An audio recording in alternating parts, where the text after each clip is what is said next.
अगर आपकी भी जो आमदनी है वो बहुत लिमिटेड है, एक फ़िक्स सैलरी आपके हस्बैंड को मिलती है और आप चाहती हैं कि आप पूरा महीना टेंशन फ्री होके गुज़ार सकें ना, तो ये वीडियो आपके लिए बहुत हेल्पफुल होने वाला है। आपके साथ शेयर करूँगी कि मैं किस तरह से मील प्लानिंग करती हूँ। साथ ही करेंगे हम ईद की तैयारियाँ और ऐसी तैयारियाँ जो आपका टाइम भी बचाएँगी, आपके पैसे की भी बचत हो जाएगी और साथ ही अपनी डेली की रूटीन शेयर करूँगी। आप लोगों ने सिर्फ करना ये है कि व्लॉग को देखना है पूरा। अस्सलाम वालेकुम माय यूट्यूब फैमिली, उम्मीद है जी आप सब ठीक ठाक होंगे। अल्हम्दुलिल्लाह मैं बिल्कुल ठीक हूँ। यहाँ जी व्लॉग स्टार्ट हो रहा था शाम के टाइम से।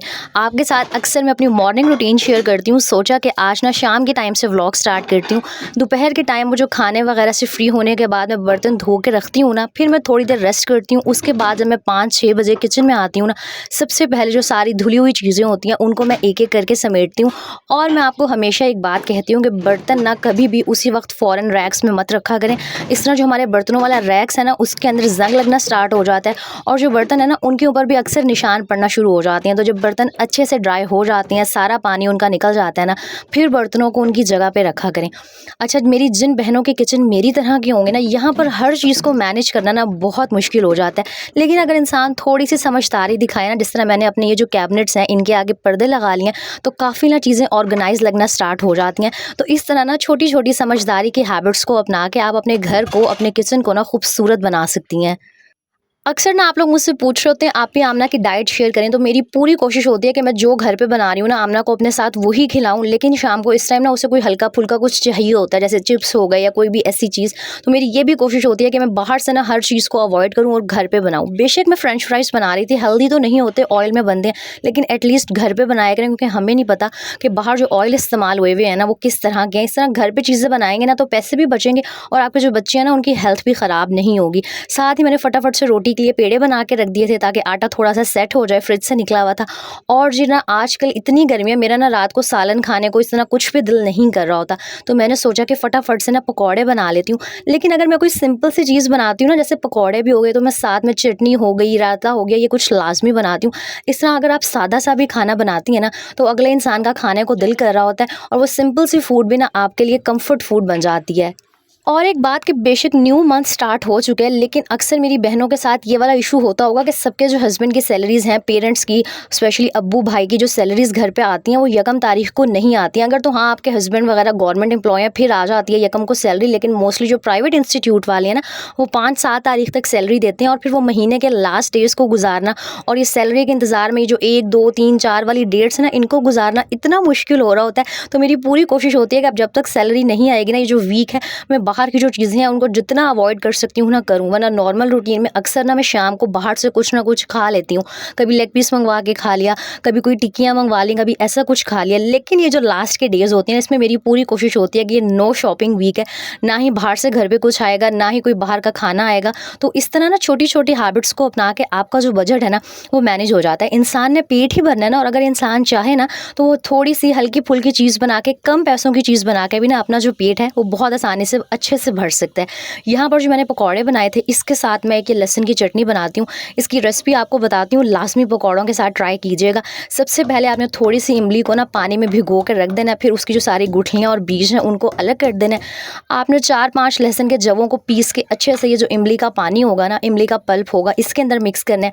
फिर इसके अंदर हम नमक ऐड करेंगे अपने टेस्ट के हिसाब से और जो पिसी हुई लाल मिर्च ऐड कर देंगे। ट्रस्ट मी, इतने मज़े की ये चटनी बनती है ना। अगर आपको मेरी तरह लहसुन का जो टेस्ट है, लहसुन का जो अरोमा सा आता है वो अच्छा लगता है ना, तो ये चटनी आपको बहुत अच्छी लगने वाली है। अच्छा, लेकिन ना मेरे हस्बैंड को लहसुन की चटनी अच्छी नहीं लगती, तो मैंने उनकी पसंद का भी ख्याल रखा था और एक और चटनी मैंने बनाई थी।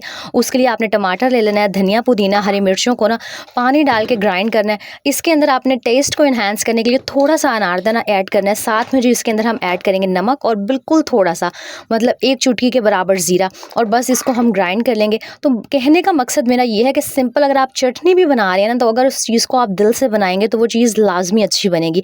तो ये जी हमारा शाम का खाना रेडी हो गया था। तो अगर आप भी अपने बजट को मैनेज करना चाहती हैं ना, तो अपनी भी ये हैबिट बनाएं और अपने बच्चों की भी ये आदत बनाएं कि जो घर में बन रहा है ना वो खा लें। और जो महीने के लास्ट डेज हैं, जब तक आपके हस्बैंड की सैलरी नहीं आती, कोशिश करें कि बाहर की हर चीज़ को अवॉइड करें। नो डाउट दिल चाह रहा होता है, हाँ कभी कभी इंसान एंजॉय कर लेता है, लेकिन आपको मैं अपनी बात बताती हूँ कि अगर मैं बाहर से पिज़्ज़ा खा लूँ ना, मुझे बहुत अच्छा लगता है पिज़्ज़ा।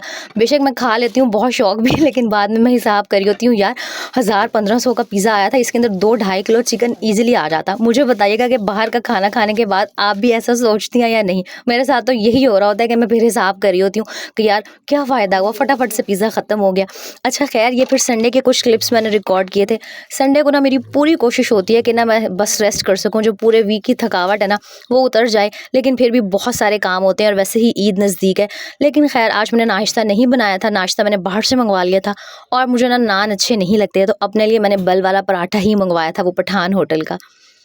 और जी क्योंकि बड़ी ईद आने वाली है और बड़ी ईद होती है जी, खाना बनाना है, बहुत सारी दावतें होनी है, मतलब मज़े-मज़े के घर पे खाने बनेंगे। तो एक और टिप आपको मैं ये देती हूँ कि आपने कोशिश करनी है कि जो आपके मसाले के बॉक्सेस हैं ना, इनको अच्छे से क्लीन करके, इनको रिफ़िल करके आप रख लें, ताकि ईद वाले दिन ना बस फटाफट आप खाने बनाएँ और आपको जो टाइम है ना वो बार-बार पैकेट्स को खोलने में और जार्स को रिफ़िल करने में वेस्ट ना हो रहा हो। तो मैंने सोचा था कि ये जो लगे हाथ है ना अपने जार्स, इनको भी वॉश कर लेती हूँ।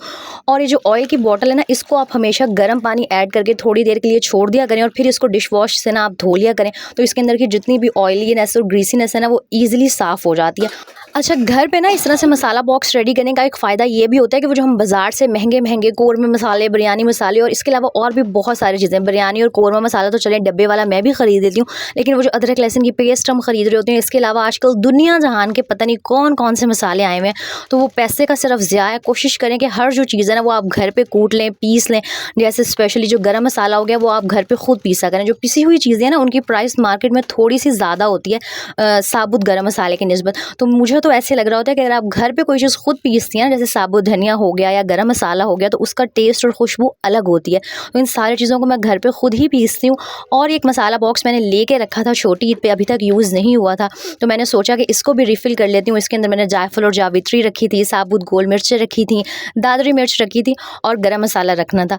और जो स्पाइसेस बचते हैं ना उनको भी ठीक से एयर टाइट करके प्रॉपर्ली स्टोर किया करें, ताकि जो चीज़ें हैं ना वो ख़राब ना हो। स्पेशली आजकल गर्मियाँ हैं ना, तो चीज़ों को बहुत जल्दी कीड़ा लग जाता है, तो हर चीज़ को ना अच्छे से एयर टाइट करके और किसी भी जार या डब्बे में फिर रखा करें, ताकि जो चीज़ें हैं ना वो लंबे अरसे के लिए चलें और जो हमारे पैसे हैं ना हक हलाल के, वो ज़ाया ना हो।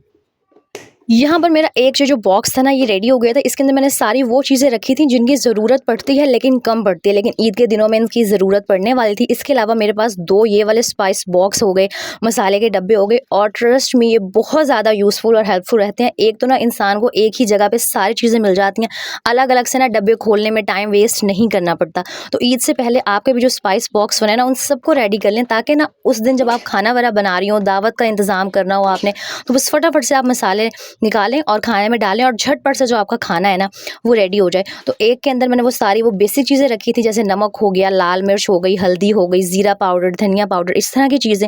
और ये जो दूसरा मेरा बॉक्स है ना, इसके अंदर मैं वो चीज़ें रखती हूँ जो खड़े मसाले होते हैं, जो हम नॉर्मली ना देगी पुलाव में, यखनी पुलाव में यूज़ कर रहे होते हैं। आप सबको अब तक तो पता ही होगा कि मेरे घर पे यखनी पुलाव बहुत ज़्यादा बनता है। तो एक बॉक्स मैंने बनाया हुआ जिसके अंदर मैंने सारे जो खड़े गरम मसाले हैं ना वो ऐड किए हुए होते हैं, जैसे ज़ीरा हो गया, बड़ी इलायची हो गई, दालचीनी, लौंग हो गया और सौंफ, और ये जो साबुत धनिया, ये तो यखनी पुलाव का मेन इंग्रेडिएंट है। तो मैंने ये भी ना इसके अंदर रिफ़िल करके रख लिया था, ताकि मुझे एक ही जगह से ना सारी चीज़ें मिल जाएँ। तो इन छोटी-छोटी तैयारियों से ना आपकी जो ईद है वो बहुत आसान और बहुत ज़्यादा ना स्ट्रेस फ्री होके गुजरेगी।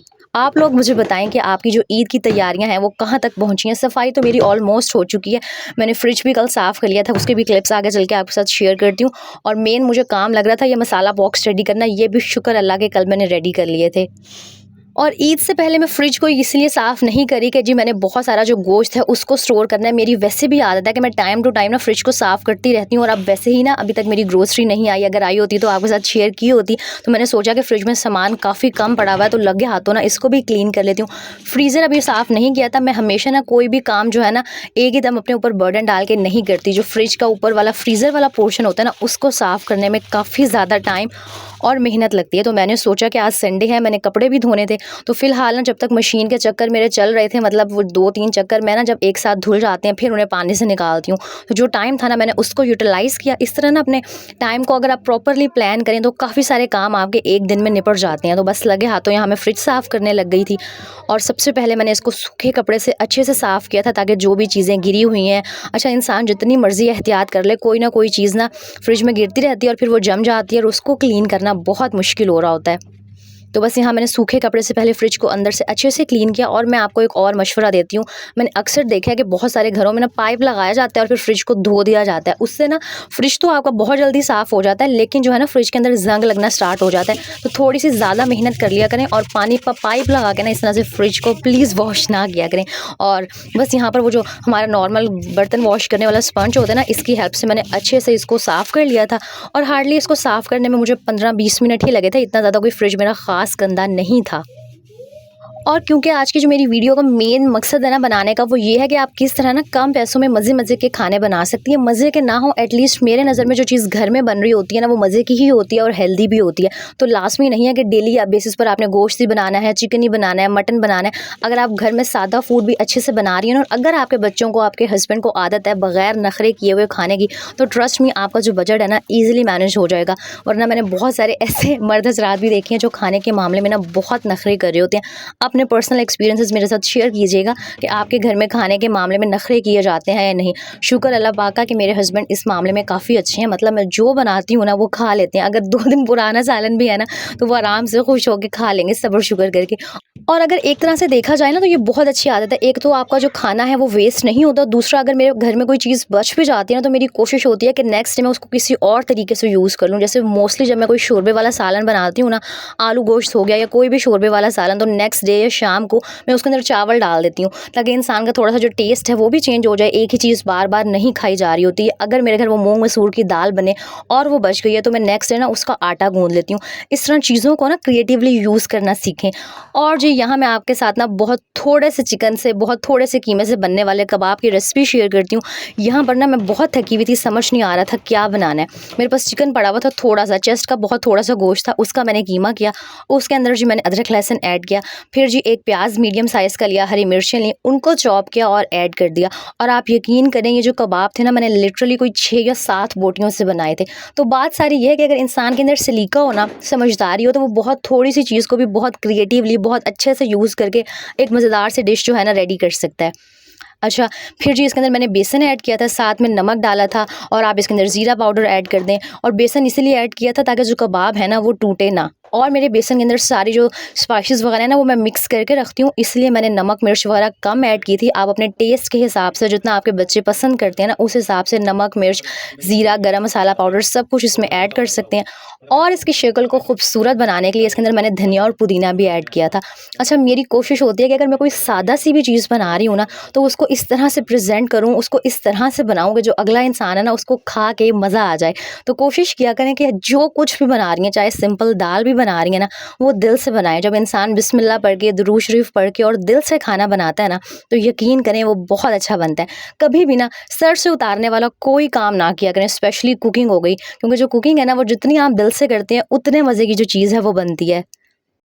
तो ये कुछ मेरी टिप्स हैं, कुछ मेरी प्लानिंग है जो मैं मंथ के एंड में, जब तक मेरे हस्बैंड की सैलरी नहीं आई हुई होती है ना, मैं तब फॉलो करती हूँ। क्योंकि मैं पहले भी शेयर कर चुकी हूँ, मुझसे ना ज़्यादातर सब्ज़ी और जो दालें वगैरह हैं वो नहीं खाई जा रही होती। तो फिर मेरी कोशिश होती है कि कोई ऐसी डिश बना लूँ जिसमें जो चिकन है, जो गोश्त है वो भी कम यूज़ हो रहा हो और जो मेरा वो गोश्त खाने वाला एक चस्का है ना वो भी पूरा हो जाए। तो इंसान अगर समझदारी दिखाए ना तो सब कुछ कर सकता है, कुछ भी नामुमकिन नहीं होता है।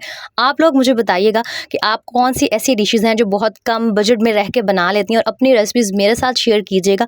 क्योंकि सिर्फ आप लोग ही मुझसे नहीं सीख रहे होते, मैं भी आप लोगों से ना बहुत कुछ सीख रही होती हूँ।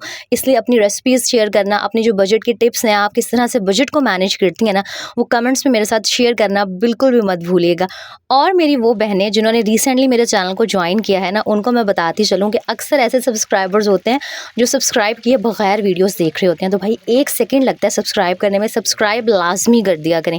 अच्छा, ये जो कबाब है ना बहुत कम ऑयल में फ्राई हो जाती हैं, तो इस तरह ना ऑयल सबसे ज़्यादा ग्रोसरी में महंगा आ रहा होता है। इस तरह की डिशेज़ महीने के लास्ट में बनाया करें जिसमें ये जो ऑयल का खर्चा है ना सबसे कम हो रहा हो। बस थोड़े से ऑयल में आपने इनको अच्छे से ना फ्राई कर लेना है। जब इनका कलर प्रॉपर रेड रेड सा होना स्टार्ट हो जाएगा ना, तो बस इसके साथ आप केचप रख लें या रायता रख लें, और ये रोटी से बहुत मज़े के लगते हैं। और यकीन करें कोई 6-7 बोटियों में ना आपके मज़ेदार से कबाब रेडी हो जाएंगे, और 2 लोगों के लिए बहुत थे। अगर आज का व्लॉग अच्छा लगा हो ना तो लाइक, कमेंट एंड शेयर करना मत भूलिएगा। नेक्स्ट व्लॉग में आपके साथ शेयर करूंगी कि मैंने लहसुन को छीलने का एक हैक ट्राई किया था जो टोटली फेल हो गया। आपको बताऊंगी कि ये हैक आपने बिल्कुल ट्राई नहीं करना, तो नेक्स्ट व्लॉग को आपने बिल्कुल मिस नहीं करना। यूज़फुल सी टिप्स शेयर करूंगी। अपना बहुत सारा ख्याल रखिएगा, मुझे दुआओं में ज़रूर याद रखिएगा और ये बताना मत भूलिएगा कि अपने बजट को मैनेज करने के लिए आप कौन सी जो है ना बजट फ्रेंडली रेसिपीज़ ट्राई करती हैं। अल्लाह हाफिज़।